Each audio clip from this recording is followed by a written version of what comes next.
안녕하십니까. 3급과 준3급 포함한 배정한자풀이 27번째입니다. 여러분 앞 시간에 확인학습 하셨죠?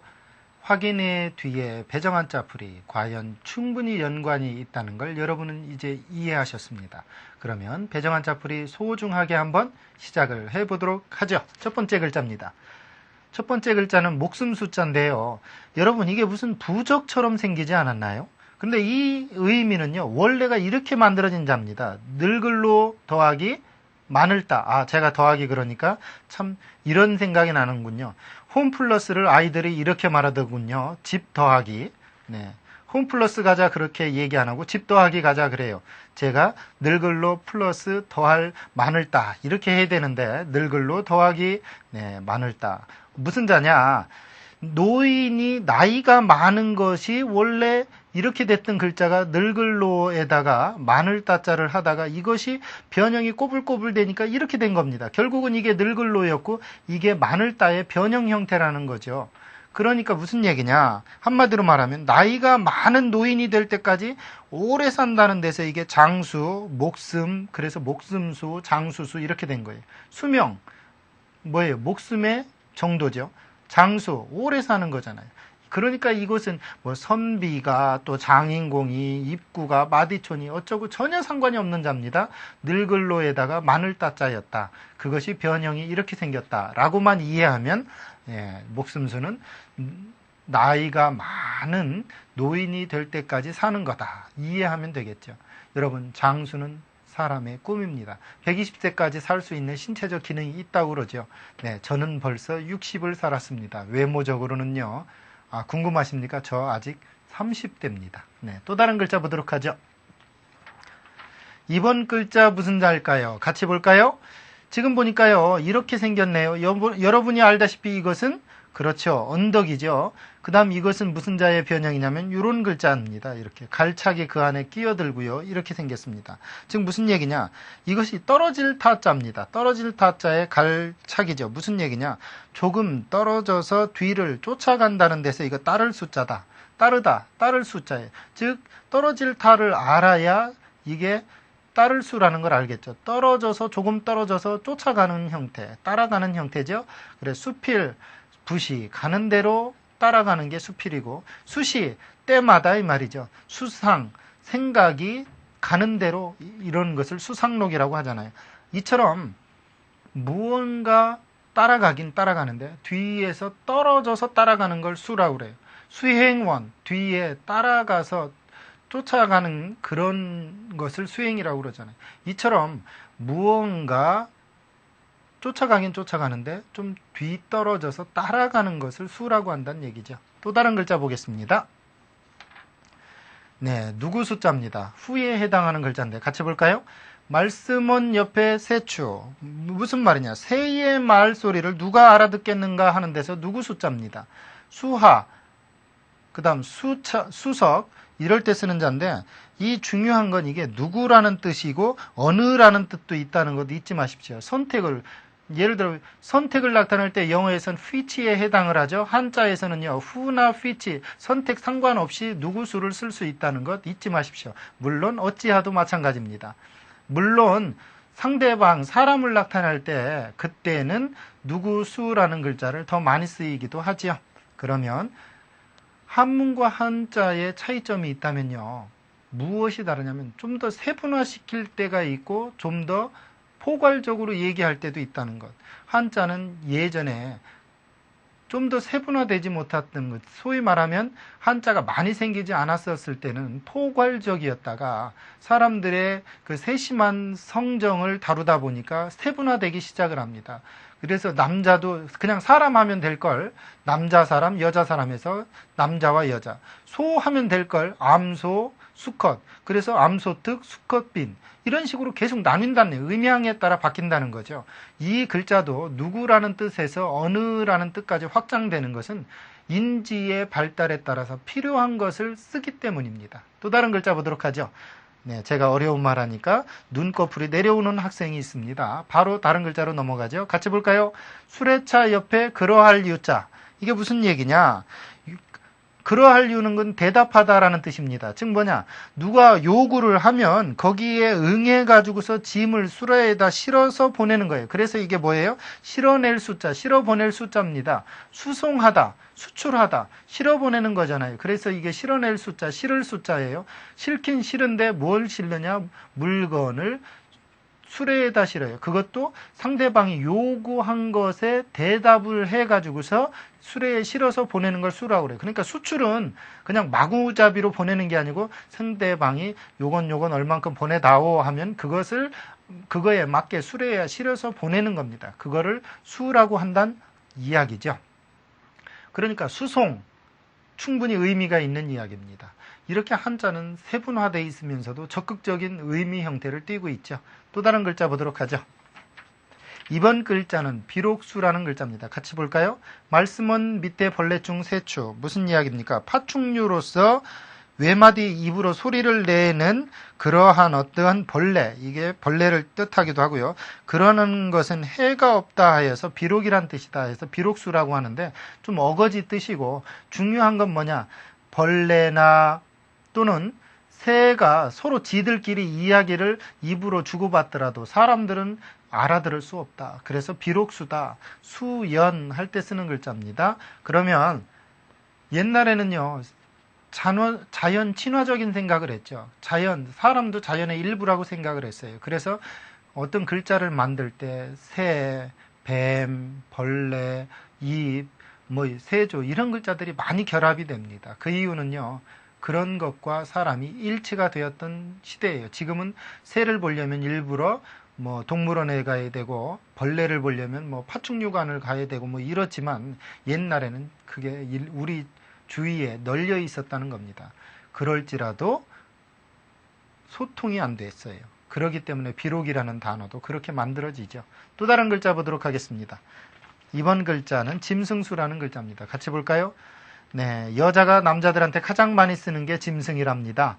이 글자는요, 산에 사는 짐승과 집에 사는 짐승, 집에는 개견이 대표적이고 산에 사는 짐승은 모양, 입을 울부짖고 이거는 그것의 표본 같은 무늬예요. 그리고 어쨌든 그러한 산짐승과 집짐승이 합쳐서 어쨌든 짐승수입니다. 이것은 네 발로 기어다니는 짐승을 수라고 그래요. 수심, 인면수심, 사람의 낯을 했지만 수심, 짐승의 마음이다 이 말이죠. 그 다음 금수, 날짐승, 날아다니는 짐승, 그 다음 기어다니는 짐승, 합쳐서 금수. 네, 금수만도 못하다. 그러니까 날아다니는 짐승과 기어다니는 짐승만도 못하다. 한마디로 짐승만도 못하다는 얘기죠. 또 다른 글자 볼까요? 네, 맑을 숙자 같이 보겠습니다. 물수가 있고요. 그 다음에 이게 아제비숙자죠. 아제비숙은 원래 여기서는 콩숙자의 어원과 음가가 같기 때문에 콩숙으로 여기서는 이해가 됩니다. 즉 뭐냐? 콩은 깨끗한 물에서 싹 튼다는 데서 콩나물 만들 때 그렇잖아요. 그죠? 그런 의미에서 맑다, 착하다는 뜻으로 착할 쑥, 맑을 숙자입니다. 알고 보면요, 물에 콩나물을 싹을 틔워서 하기 위해서는 그게 콩도 맑아야 되겠지만 물도 맑고 그 싹이 올라온 그 콩나물 보면 굉장히 맑아요. 그걸 맑을 쑥이라고 그러고요. 숙녀할 때 이렇게 씁니다. 그 다음 숙덕, 아주 맑은 덕을 숙덕이라고 그러고요. 이때 이 아제비 숙자는 원래 이 콩숙, 풀초 위의 것의 어원에서 초두가 사라진 형태다라고 이해하면 되겠습니다. 즉 우리가 콩나물을 재배할 때요, 물에다가 콩을 넣어놓고 물을 조금씩 주면 그게 맑게 올라오잖아요. 그 모습이 굉장히 옛날 사람들이 맑아 보였고요. 그게 굉장히 식량이 귀한 식량입니다. 사실 임진왜란 때요, 산속에 콩만 낼름 들고 들어간 우리나라 사람들을 일본군들이 찾아내가지고서 도대체 이 사람들 뭐 먹고 사나 무지하게 궁금했답니다. 알고 보니까 콩나물을 어떻게 해 먹어요? 그 조금인 거 가지고서 그렇게 콩나물을 계속 재배해서 먹으니 이게 참 대단하죠. 이것이 지혜고 이것이 굉장히 맑은 형태를 띄었다고 그래서 요조 숙녀할 때는 맑을 숙자 이자를 씁니다. 그러면 또 다른 글자 한번 보도록 하죠. 네, 이번 글자는 누구 숙자입니다. 같이 볼까요? 이것은 누릴 향자고 이것은 둥글 환자, 환약을 나타낸 자입니다. 9번 우리가 밀가루 같은 걸 9번 막 이렇게 둥글리면 점이 되는데 그것이 뭐냐? 환이에요. 환, 둥글 환자, 환약을 나타낼 때 그 환이죠. 즉 뭐냐, 좋은 몸을 충분히 누릴 수 있도록 좋은 약재를 사용한 환약을 드실 분은 누구냐 해서 누구의 뜻을 나타내는 누구 숙자가 됐습니다. 예를 들어 숙수, 숙약. 숙약이라는 건 선택을 나타낼 때 어느 것이냐 뭐 이럴 때 쓰는 단어죠. 중요한 거 있습니다. 이게 누구숙이라고 하는데 어떠한 좋은 환약을 드실 분은 누구냐라고 할 때 의원에서 쓰는 말이죠. 그럴 때 쓰는 누구숙이라는 글자입니다. 이것만 아셔도 여러분요 굉장히 좋은 의미를 만들어낼 수 있어요. 그 다음 글자를 보면 이해가 될 겁니다. 다음 글자 같이 볼까요? 이번 글자는 누구숙자 밑에 불화거든요. 같이 볼까요? 이 누구숙이라는 글자가 선택을 나타내거나 무엇을 나타낼 때는 어느 것이라는 어느 숙이라고도 하거든요. 지금 무슨 얘기냐?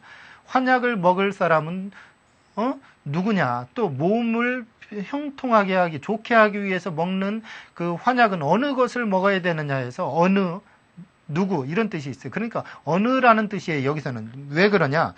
어느 음식이든 불로 익혀 먹는다 해서 익을 숙자고 익숙하다라는 뜻도 생겼습니다. 예를 들어 숙고, 숙달, 완숙 할 때 이게 익숙할 숙자입니다. 중요한 건 뭐냐? 불에다가 어느 것이든 다 익힐 수 있다 해서 익힐 숙자가 이자가 됐다는 거죠. 이처럼요, 한 글자를 통해서 두 자를 알 수가 있습니다. 그러면 또 다른 글자 한번 보도록 하죠. 이번 글자는 열흘순이라는 글자입니다. 같이 볼까요? 쌀포, 무언가를 감싸다라는 뜻이 있고 해일이 있죠. 이게 무슨 얘기냐면 십간을 모두 싼다. 십간이라는 건 뭐예요? 그렇죠. 우리가 지간이 있고 천간이 있고 지간이 있습니다. 그래서 십간이라는 게 뭐냐면 우리가 자추, 띠는 12띠가 있고 방향이 나타내는 게 있는데 그런 걸 얘기하는 거예요.